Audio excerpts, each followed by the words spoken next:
All right, Shell. Welcome to the show. How's it going? It's anti-war radio. No, it's not. See, I blew it. My first line, my opening line. It's the Scott Horton Show. There are changes afoot. I'll explain what they are in about half an hour. But first I'll tell you, first I want to say thank you to Ernie Hancock for having me on his show this morning. The show that just ended right before mine there. He's in town doing a road trip with his wife and doing remote radio all over the place. And so this morning we did some radio from his hotel room, which was a great time. So thanks very much, Ernie, for having me. And that makes a great segue into our first guest on the show today. It's Charles Goyette. Ernie used to be his producer back when he was doing talk radio in Phoenix, which I'm sure won't be too long before he's back doing that. He's the author, of course, of The Dollar Meltdown, Surviving the Impending Currency Crisis with Gold, Oil, and Other Unconventional Investments, and the new one, Red and Blue and Broke All Over, Restoring America's Free Economy. Welcome to the show, Charles. You're the first guest on the new version of the same show. Well, that's a great honor, and it's wonderful to talk to you again, Scott. Well, good. I'm very happy to have you here. And Ernie was talking about what a huge fan of mine you are, so I better repay the favor and tell the people, go back to antiwar.com/radio and look in the archives there. All Charles Goyette's foreign policy interviews are included there next to mine for the first couple of years of anti-war radio there. Best radio in world history. So that's worth patting yourself on the back for, I think. I think there's some pretty strong material on there. Yeah, absolutely there is. Absolutely there is. Just search, you know what you do? You type in Goyette and then site:/antiwar.com, and then you'll find all of his radio stuff will come right up for you there. That's the number one best, most foolproof way to do it. The wars have all ended, and there's no prospect of any more. Man, we've really won this. Oh, sorry, that's not quite how it panned out, is it? Yeah, no, well, we're the good guys, but we lost. Well, we're in a perpetual state of losing, which is a little different. Your book, Red and Blue and Broke All Over, it's about how the great big we, as in the we, the people and all that of the country, we are losing. We got everything all screwed up real bad. But on the other hand, too, a little bit unlike, it's a little bit different. It's not exactly the same, but like in your previous book, The Dollar Meltdown, you do explain how individuals can, work to keep, their own situation safer anyway, how to invest in ways to protect your money from the great inflation and that kind of thing. But you also talk about, especially in this new book, what America needs to do. In order, you diagnose the problem here, and you explain what America needs to do to get our free economy back. So I guess really to start, you got to give us a very short thumbnail of what's so broken that's got to be fixed. Obviously, people are broke, but most people, they don't understand why. Yeah, it's very peculiar to me, Scott, that people are capable of learning. I mean, primitive tribes people have learned the basics of hygiene, and they've learned not to fish where they dump their waste material. And people, it took a long time to do it, but 150 years ago or so, people learned about antiseptic childbirth and things like that. So we learned some fundamentals about hygiene, but I don't think the people at large, and I don't mean just the American people, obviously, but we should be responsible for having learned it, I believe, have not learned the fundamental lessons of prosperity, which is that prosperity is the offspring of freedom, and it's no more complicated than that. And yet, as simple as the lesson is, and despite the fact that it sort of should be in our cultural DNA, this is a memory that has somehow been lost in the national prosperity Alzheimer's that we have. And so the answer is, what do we need to do? We need to stop. I mean, we need to stop the state. But it's our collapsing prosperity in this country is the first real opportunity, I think, to make this case to the American people. They look around and they go, whoa, what has gone wrong? What is the problem here in the United States? Everybody seems to understand, that the American dream has been lost and is collapsing fast. Those that don't will soon discover this to be true. It's only around the corner for them if they haven't figured it out yet. And so the fundamental lesson that people need to learn is that there's only one thing that needs to be done, and that's to stop the growth of the state that correlates as a perfect overlay with the decline of our prosperity. And you would think that the Americans, as I say, would have something about freedom in their DNA. But what's really peculiar is the rest of the world, billions of people around the world, have started seeking the blessings of liberty. They have succeeded in beginning to get the heel of the state off of their neck and are consequently becoming more prosperous. And here in the United States, the American people are going the opposite way. So I thought maybe it was time to put a book out to that effect and then remind them of the fundamental lessons. Yep. All right. Well, now, I think some people, all Democrats, are going to hear that and go, yeah, how pat and overly simplistic. All people got to do is be free and then they're fine. Well, what if they're weak or something like that? Throw them out? Well, the best thing in the world to happen to somebody that's poor is to be born into a society that's prosperous. Period.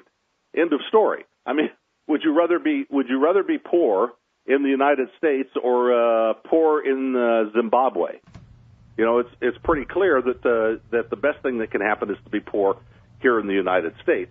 But look, you mentioned Democrats, and I'm glad you did, because I want to bring up this partisan thing. This seems to be where the problem is lost. And I remember one great moment during the debates in the Republican presidential contest when Gingrich got a big line. Everybody laughed. They thought it was very funny. Gingrich called Barack Obama the food stamp president.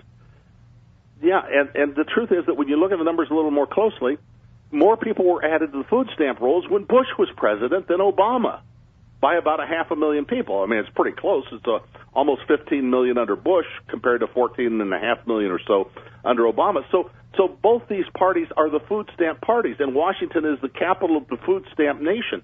And in the United States, the earning of the American people is collapsing. You have Depression-era levels of unemployment, debt compounding.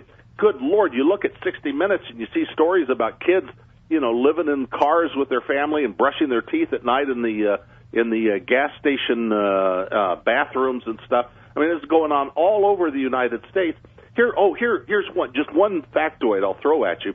This is from a Milken Institute study. Looked at median earnings of Americans over the course of 40 years, coinciding almost peculiarly enough with the ending of the gold standard. But over the course of 40 years, you take men's median earnings in America of college-educated men in constant dollars, in real purchasing power. The median earnings of American men over 40 years is down 12%. The median earnings of American men with a college degree down 12%. Median earnings of men with only a high school diploma down 47%. Now, this has happened under the rule of Republicans and Democrats. R's have a majority, D's have a majority. Republican presidents, Democrat presidents, liberal politicians, political politicians from the conservative side. I mean, it makes no difference. We live in a debt-saturated economy. The debt bubble is beginning to pop in Europe. It is going to pop here in the United States, and the American people are being made very, very poor for it. And what kind of choice are we faced with in November? More of the same from the R's and D's who got us into this mess. Yeah. Well, now, when I was saying Democrat, it maybe wasn't clear. I meant little d Democrat, the Democrat voters out there who always conflate freedom with the worst sort of, top hat wearing social Darwinism. And Charles, you think that anybody who's born inheriting millions of dollars ought to be able to do what they want and everyone else should just go die in a ditch. That's what liberals think, all of them. I sympathize with them in a way. I even wrote in Red and Blue and Broke All Over that I won't use the word capitalism in the public debate the way that perhaps you should be able to use it. It's just another case of the popular political debate being stolen from us. The word, there are venerable good words like liberal and like capitalism and so on that have been used to ill effect. Capitalism today means crony capitalism in the minds of the American people. Right. Yeah, that's a big part of what we're dealing with. That debt bubble is something else. We're going to talk more about that when we get back from this break. It's the great Charles Goyette, author of Red and Blue and Broke All Over. Check out his website, charlesgoyette.com. We'll be right back. All right, y'all, welcome back to the show. I'm going to keep doing that. I was just thinking about to not do that And then I did it anyway. It's the Scott Horton Show here on the Liberty Radio Network. We're talking with Charles Goyette, charlesgoyette.com, and at the bookstore, The Dollar Meltdown and Red and Blue and Broke All Over. I bet if you just typed in right now as you're sitting at your computer listening to the show, Amazon.com, and then typed in their little search thingamajig, Red and Blue and Broke All Over, or just the name Charles Goyette, you would find this book, and then you could spend a reasonable amount of money on it before it devalues right out of your wallet, and get something very valuable in exchange. This book is diagnosing what ails America, why we're so broke, and it's because we've lost our freedom, and how to fix it. And that is, get freedom, and then we'll be all right. That's oversimplifying it, but that's basically the case that he makes, which I think is so important, Charles. In fact, that's why I wanted you to be the first guest on the new version of the same show, whatever it is going on here, because I think that ultimately your bottom line argument that the revolution we need is simply to just start acting right like we all already know we're supposed to in the first place. We're not supposed to be an empire. We're not supposed to have a police state that rivals the one in China. And, we're not supposed to take all the best legacy of America's founders and throw it in the garbage. We're supposed to try to keep the good parts. If we can. And so we don't need guillotines, really. We just need, for starters, the old rule of law that we used to have. Yeah, it all makes sense to people, but I walked through this thing very carefully in a way that everybody can understand it. Because, to tell you the truth, everybody listening to this show right now, and their friends and their family members and, people that would like to restore the American dream, restore our prosperity, be left alone in life, they're going to need to know the fundamentals of freedom in a new way on the other side of this calamity. I mean, we're going to have a choice on the calamity's baked into the cake. The money's been spent. The debts are very real. The consequences are set in motion. But what do we do on the other side? How many people are going to be prepared? And you're right. It's not that complicated. Look, everybody understands. Republicans understand, Democrats understand, liberals and conservatives understand that this crony capitalism in this country stinks. Everybody knows they are stealing everything that's not nailed down.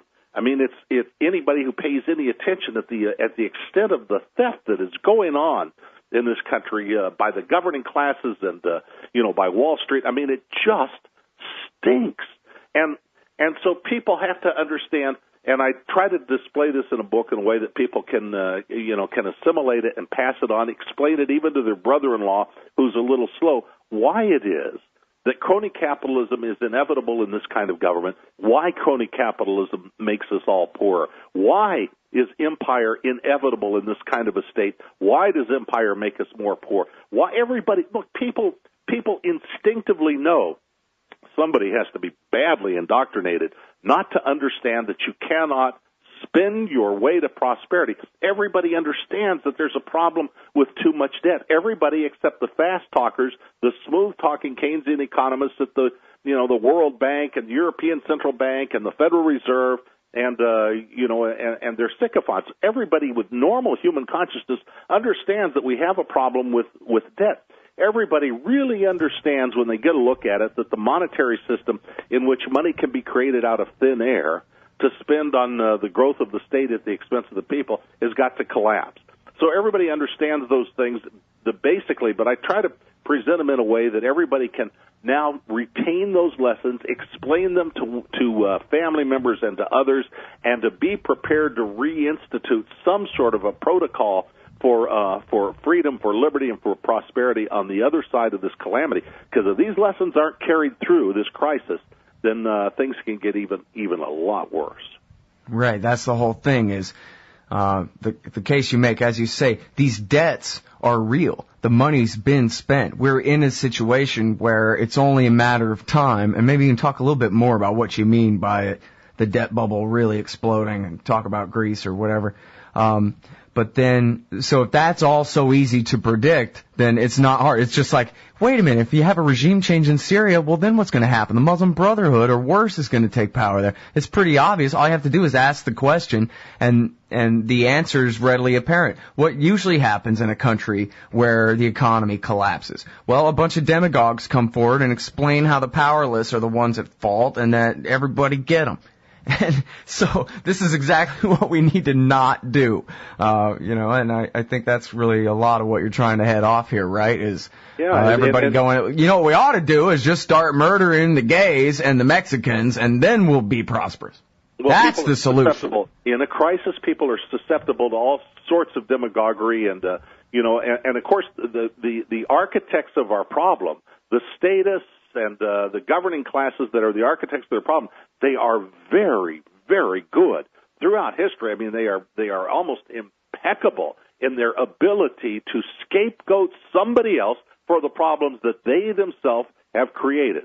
And so, it's international speculators sometimes, it's the gnomes of Zurich, or it's another race, another class, it's some foreign devil. They have been very, very good at scapegoating others for the problems of which they themselves authored, and we have to be inoculated against that as well, because that is a very, very grim prospect.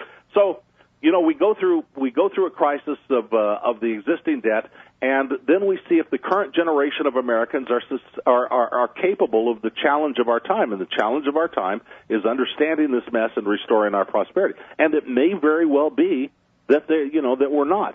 Because on the other side of this crisis, the people that got us into the mess are perfectly happy to hold on to the reins of power and to actually increase their footprint in our lives. That they will do so if the people don't reclaim their liberty.